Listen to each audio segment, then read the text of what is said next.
the workshop Manhood 3.0, a workshop exploring the gospel's transforming impact on men and manhood. There's been a wonderful, make that awesome, renewal of the gospel in this generation. In God's gracious providence, the insights and clarity that people like Tim Keller, Elise Fitzpatrick, Steve Brown, Ruthie Delk, Scotty Smith, and many others have brought to people's understanding of the power of Jesus Christ's atoning work on the cross of Calvary for sinners have been so helpful. They have insisted that grace changes everything. So how does this gospel of grace inform what it means to be a man? Like worldviews, every man has a vision and philosophy of manhood that he is functionally working out of in his life. Every day 1,000 decisions get made through the lens of, quote, this is what it means to be a man. Sometimes we are aware in the moment of how our thinking is hooked into our acting, but often these presuppositions are kind of automated and our awareness is minimal. And usually, it's helpful to have a grip on why I do the things I do. What are the motivations behind my decisions? What is the framework out of which I interpret what happens around me? And for Christian men, we want to know if our understanding of what it means to be a man has its roots and elements tied to not just what the Bible teaches to be true about manhood, but also the wisdom and goodness of the gospel itself. After all, the Bible's central unfolding theme is about the revelation and work of God's Son on our behalf. In our Manhood 3.0 workshop, we want to take the time to investigate the different views of manhood that compete for our attention, and then think through how the gospel and its implications shape a new understanding of manhood. The gospel has been called the third way. It's not irreligion. It's not even religion. No, Jesus in his life, death, and resurrection has provided an entirely new way to relate to God. So perhaps we can look at the differing views of manhood in a similar way. There's a version of manhood that has little interest in God and his ways, that flows out of a culture that rejects any notion of a God. There's a version that flows out of the culture of moralism, and often the church, and then we argue a version of manhood that flows out of the truths of the gospel of grace itself. It's not entirely a rejection of the manhood sometimes propagated in the church, but more.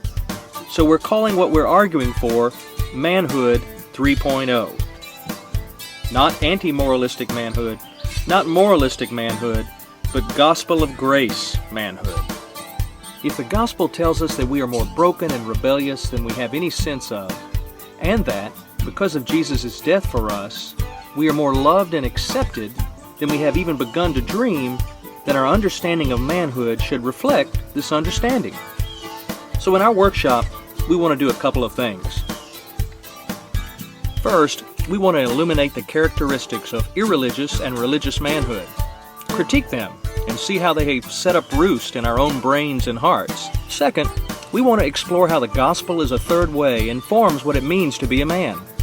What are the characteristics of a gospel-oriented man? How does he think? How does he feel and respond? How does he move out into the world as a steward and servant of Jesus? Mimicking, in some way, the roles of Jesus as prophet, priest, and king, to have the impact that enjoying the gospel enables. We want to have the time to interact with each other in a thoughtful way.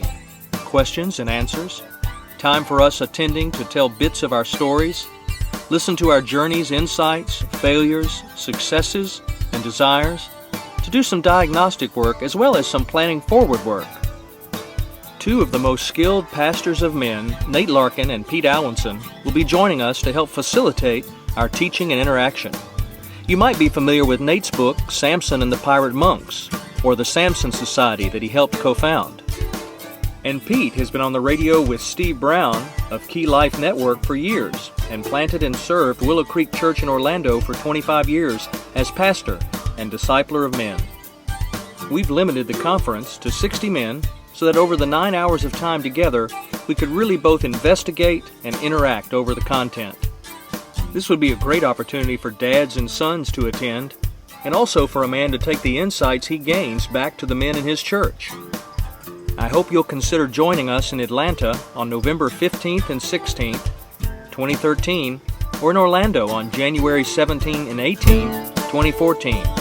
We'll start at 7 p.m. on a Friday night, go to 10 o'clock, and start again on Saturday morning, 9 a.m. to 3 p.m. We really do think, in God's mercy on us, that it could be a very helpful time in your life. We'd appreciate your prayerful consideration. His grace to you.